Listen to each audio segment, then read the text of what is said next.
এই বাপ, তোমরা যারা সিজদা করো না, তোমরা বলো না বাজান, বলো না এই দরদি ভাই চিৎকার করে বললাম, তুমি যদি বলো তোমার পায়ে ধরতে, আমি পায়ে ধরতে রাজি।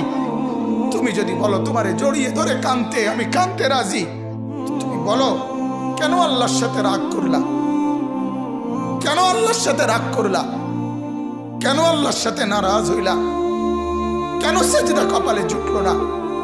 কেন মালিকের সাথে সারাদিনের এত কিছুর বিনিময়ে আল্লাহ তাআলা একটা মিস কল দিলে, 2 সেকেন্ডের একটা মিস কল দিলে বন্ধু তুমি টের পাও তোমার মোবাইলে মিস কল আসছে, এত বড় মসজিদে 6টা মাইকের হরন দিয়া আল্লাহু আকবার বলে তোমারে ডাক দেয়, তোমার একটাবারও কানে লাগে না, বিবেকে লাগে না। তোর মতো শক্ত ডাকাত, তোর মতো পাষাণ বেটা আর কে হইতে পারে? বেটা কথা বলেন না কেন? তুই ডাকাত, কত বড় ডাকাত!